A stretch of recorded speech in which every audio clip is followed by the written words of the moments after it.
everyone, how are you doing today? My name's Kirsty, aka Beth Bookish, and on today's video I'm going to be breaking down some of my all-time favourite authors and series.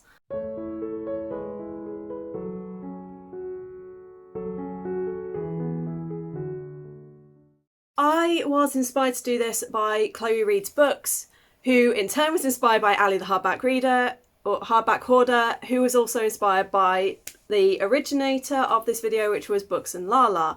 I will link all three lovely ladies below. Please go check them out. Their channels are amazing and they themselves are so lovely.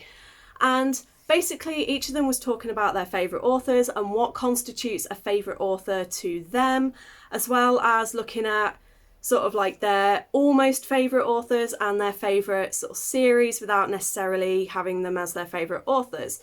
So I thought I would follow up with my own, and for this I've got three categories that I'm going to be looking at.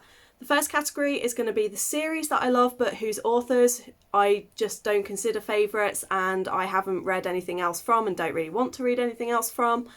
Then we have the books whose authors I like and who I think could become favourites, but at the moment they're just authors who I'm more inclined to buy their books over other authors, but they're not like an instant go-to.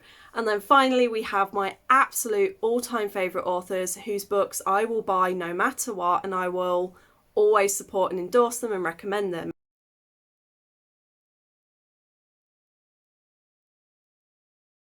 I'm going to kickstart with the authors who I have written a series that I love but whose books I'm not necessarily otherwise interested in, and I will be kickstarting this with the author Rainbow Rowell. Now, Fangirl and the first two books in the Simon Snow series I absolutely loved. I was obsessed with. I gave them all 5 stars and I thought, this is it, Rainbow Rowell's now going to become an all-time favourite author of mine. Unfortunately, I've heard some problematic things, certainly about this one book. I can't remember the name of it, but it has some really negative Asian Korean rep in there, and there was apparently some fat phobia or something in there, but I do know that the community wasn't too happy when they addressed these problems to her, and she basically went, well, it's my book, it doesn't matter what you think. And I didn't really like that attitude. And then she kind of put the final seal when she released the final book in the Simon Snow series, which was over 200 pages more than the previous book and just felt like an absolute waste of time and completely let down the series for me. And so I've kind of decided that as much as those first 3 books will forever be in my heart, I just have no interest anymore in reading anything that is written by her. The next author is Karen Marie Moning, who is the author of the Fever series, which is by far one of my all-time favourite series and has some of my all-time favourite characters and dynamics. Now, I think the reason I don't want to read anything else by Karen Marie Moning, certainly not at the moment, is because I am worried that I'm not going to enjoy it as much. However, I did make that same mistake with another author who's going to appear much later on in this video, so maybe I need to just get on and read something else by Karen Marie Moning, but for now I am very content to just stick with the Fever series. The final author for this category is going to be one that might have a little bit of controversy and might make a few of you go, what? But that is Leigh Bardugo. Now, don't get me wrong, anything she writes that is set in the Grishaverse, I will read and I will stan, and I loved the TV show. I loved these books in particular, like Six of Crows, Crooked Kingdom was by far my favourite that she's written. But I've looked at Ninth House and I have no interest, and I've looked at a few of her other things that she's released and there's no other book that she's written that I have any interest in reading. And that's just down to personal taste. Like, I think it's great that she writes across different genres.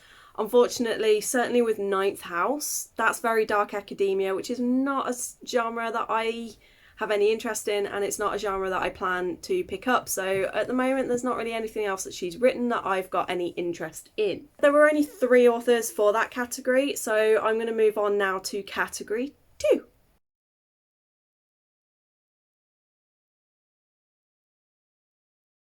For this category, we are going to be looking at authors whose books I have enjoyed so far, but not quite enough to consider them a favourite author, or they've just not released enough books, or maybe they're a debut author who've only released the first book and I just want to wait and see how their writing's going to develop before I make that decision.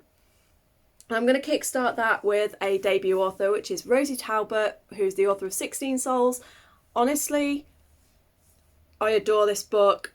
I think it's one of, if not the best debut novel that I have ever read.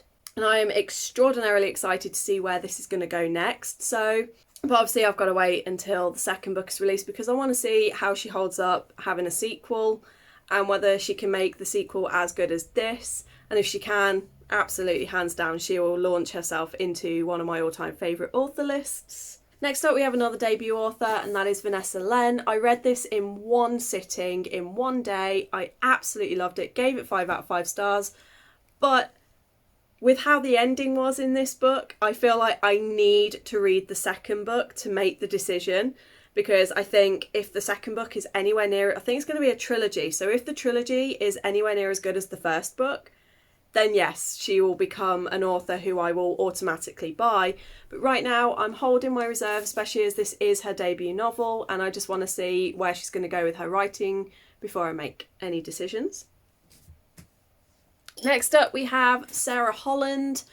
I have read Havenfall and I've read Everless. Both books were good. I think Havenfall got a 3.5 stars, Everless got a 4.5. And they both surprised me in different ways, but I've not read the sequels to either of them. So again, she's one of those authors who I think she's very good at writing first books, but I now want to finish both series before I make any decisions as to whether I want to read more from her. But I really like her writing style, and her world building in both was brilliant. So I think if she does become a favourite, it'll be more for her world building than anything else. Got a few more for this category. First up, we have Marissa Meyer. Now, I finished the Lunar Chronicles back in, I think, January or February of this year. Absolutely loved it. And I love her writing. I love her characters. I love her plot. And I really want to say that she's now a favourite author, but I know she's got multiple other series out and I'm interested in pretty much all of them. So I definitely want to give a couple more of her books a try before I make her a favourite author. But so far, everything, like as I said, the Lunar Chronicles series was almost flawless for me. So I don't think it's going to be hard pressed to put her up in my top all time. The next author I have is Claire Pooley. Now, I have read 2 of her, I think she's only released 2 books and I've read them both.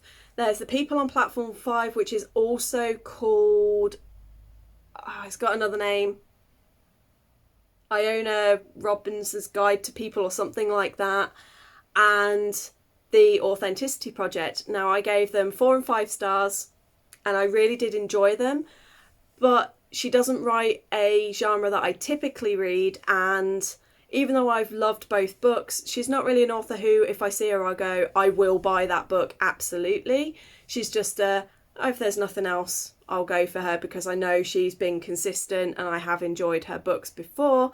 I can't see me rereading either of them. They were nice for what they were great, a great time, but I don't think I would ever reread. So that's why she hasn't quite made it onto the favourite list. Exactly the same with Casey McQuiston. I really enjoyed both 2 out of 3. Unfortunately, I did DNF Shara Wheeler this year because I just could not get into it. But Red, White and Royal Blue and One Last Stop were both fantastic 5-star reads from me. But I just don't see myself rereading any of the books, and I just don't think... I think Shara has made me a little bit cautious about Casey's books. Next up we have Sarah J Maas, which again might be one that slightly divides people. I can see where some of the problems are, and I completely agree with some of the problems, but I have been enjoying Throne of Glass so far. I'm only on book 4, and I've been on book 4 for like 3 years now, so I don't even know if I'm ever going to finish the series, but I've enjoyed what I've read so far. Crescent City, House of Earth and Blood, which was the first book, was my book of the year for 2021. Unfortunately, House of Sky and Breath, if you've been on this channel long enough, you know how disappointed I was in that book. So, yeah, I've enjoyed some of the books. I've loved a couple of her books, but she's not, I don't think she'll ever be a favourite author, and her spicy scenes gross me out a little bit. Speaking of spicy scenes that gross me out and stop an author from becoming a favourite, we then have Talia Hibbert. I adore the Brown Sisters trilogy up until it goes down to the Down and Dirty, and then I just went ugh, because it just went from being amazing build up, amazing chemistry, very steamy in a good way, and then when it actually got down to it, it just became absolute trash and cringy and gross, and the sex talk was, I was just like laughing and cringing the whole way through. Sex does gross me out a little bit, but when it's written well, I really enjoy reading it, but I just feel like hers are not written well. Overall, the books average out around about a 6 out of 10. We have Natasha Nyan, who I adore the Girls, Paper and Fire trilogy so far. I haven't finished it yet, so I don't yet know, but if I finish the third book and I love it every bit as much as book 1 and 2, she, even though I've not read anything else of hers, I don't care, she will go up into a favourite, and anything else she releases I will buy. And I do love the way she deals with emotion and trauma and build up, and when there are people who get injured or die, your heart goes. So, and she's one of the few authors whose books I actually had to put down so I could go and have a good cry before I could come back and continue reading. So she is definitely well and truly on the way to becoming a favourite. And then finally on this list we have L.L. McKinney. A Blade So Black is an Alice in Wonderland retelling, and honestly I absolutely loved it. I need to reread it before I read the second book, but the third book is quite far off. I think they've been waiting for about 4 years for it, and it keeps getting postponed. So I'm reluctant to read the second book until I know the third book is at least coming, even if it hasn't been released yet, because I think when I get to the end of this series, I will be very much a want to read everything that this author writes. So that is the final compilation of authors.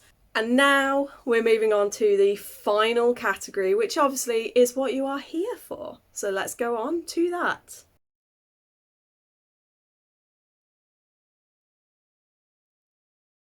So the final category in this are the authors I absolutely adore. These are my all-time favourite authors. I will read pretty much anything that they release.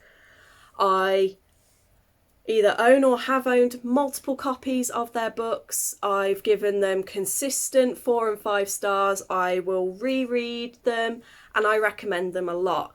Most of you are not going to be surprised by many of these. But for now I have 5 authors, and I am going to do these in order of how much I adore them and their series. In 5th place we have Alex E. Harrow. I have The Once and Future Witches here, which I will be rereading, and I gave this 5 stars, and I do recommend it quite a lot to people. If you know me, you've probably had this recommended to you at some point.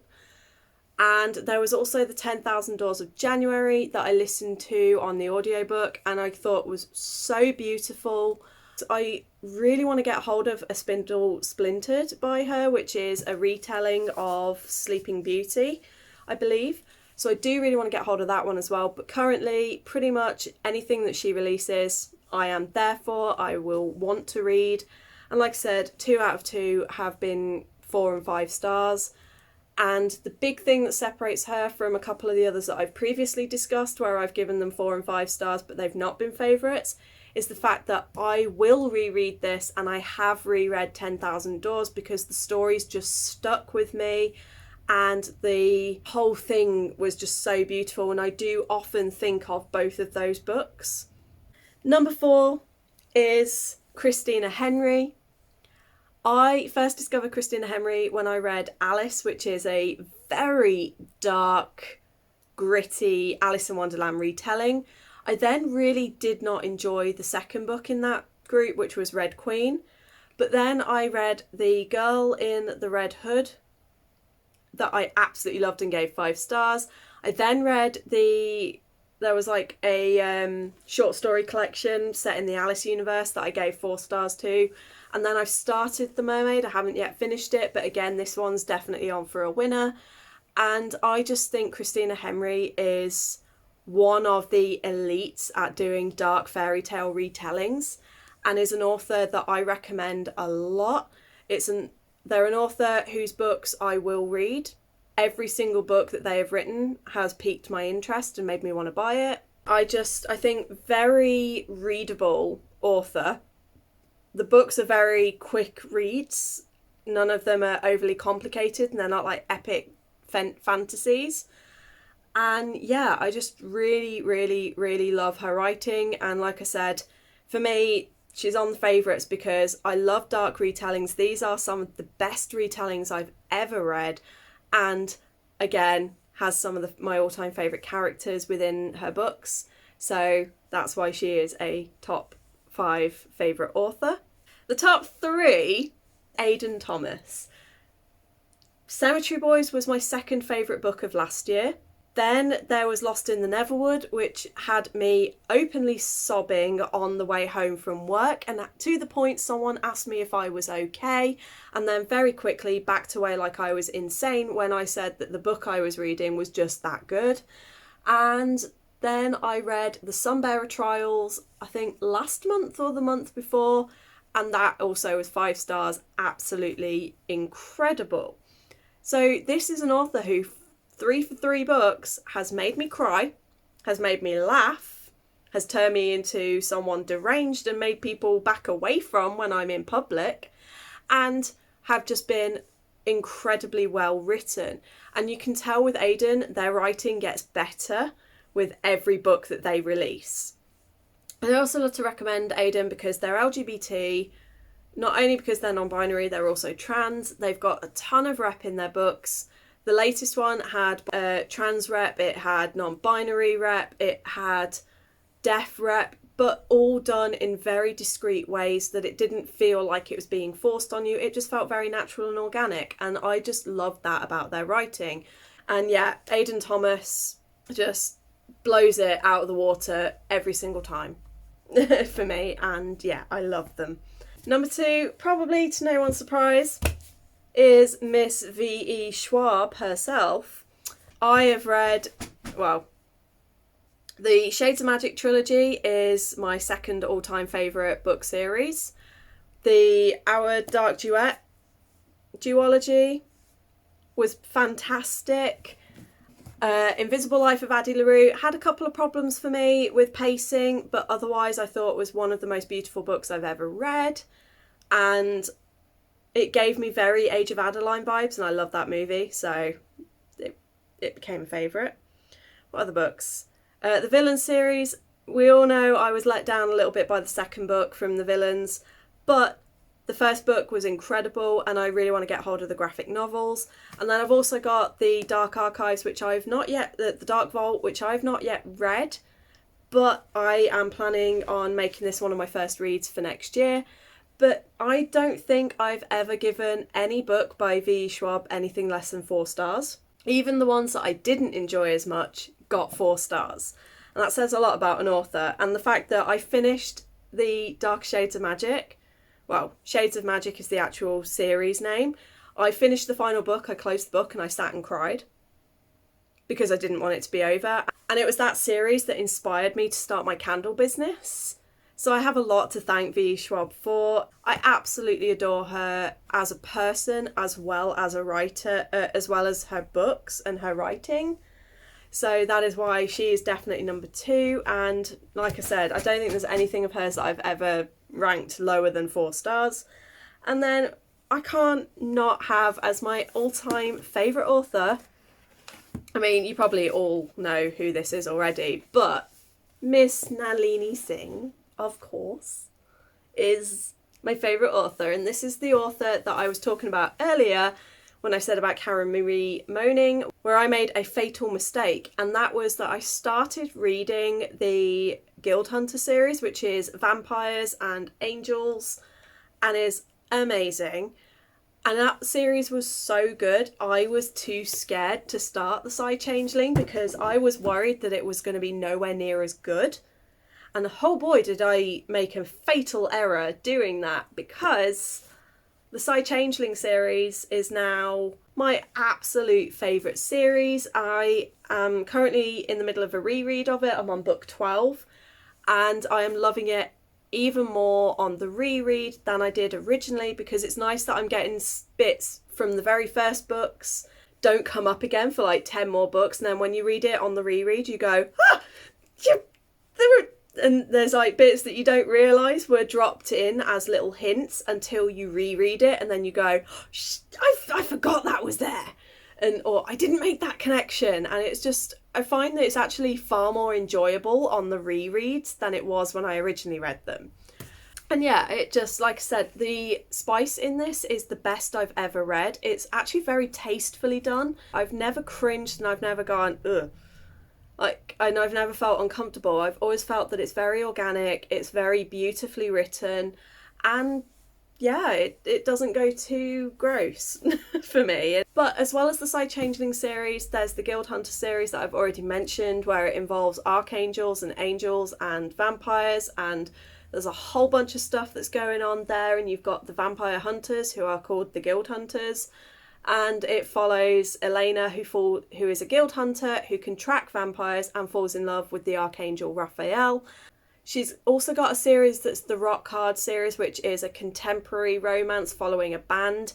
I haven't read that series because that one really does not interest me. I might eventually, because like I said, I made that mistake with the Changeling series where I didn't want to read it because I was worried it wasn't going to be as good, and ended up hating myself for not getting to it sooner. So I will probably at some point buy it and read it, but I don't know when. And then there's also a couple of standalones that she's done. There's a Sunshine of Madness that I've not yet read, which is a murder mystery. And then she did a thriller / murder mystery about 2 years ago that was called Quiet in Her Bones, and that one I really enjoyed. So again, with her books, consistently on this reread, most of them have been getting 4 and 4.5 stars, because the 5-star books tend to come a bit later in the series for me. And there's also 1 or 2 3 stars, but that's because I didn't like the characters. Nalini Singh, definitely one if you like longer series. Like I said, this series is now on like book 19 or 20. The Guild Hunter series is now on book 13, I believe, maybe, something like that. And the Rock Hard series, I think, is on like book 4 or 5, maybe 6. So she's definitely one that if you prefer longer series. But like I said, on my last reread of like this book, you can see I've got lots of highlights. And yeah, just I love these books. They're very quick and easy to read. They're all around about the 350 to 400 page. There's only 1 or 2 that goes over or close to 500. And I just feel that they're very, very readable and very easy to get into, especially if you're starting out with paranormal romance. I recommend this to everyone. So yeah. So that's a breakdown of my favourite authors and maybe almost favourites and favourite series but not favourite authors. So yeah, let me know in the comments who your favourites are, because it would be really cool for me to go and check out some more authors that are beloved by many people. I still have many, many books on my shelves upstairs that I know appear on a lot of people's all-time favourite lists. I've got Robin Hobb upstairs, I've got N.K. Jemisin, got John Gwynne, Adrienne Young. But yeah, I do have a few upstairs that are on my TBR shelf, so maybe next year I can do this again and add a few names to the list, but we shall see. So like I said, let me know in the comments who your favourite authors are, what you think about this video, and until next time, I will see you later. I hope you're good, I hope you're staying safe, and I will see you on the next video. Bye!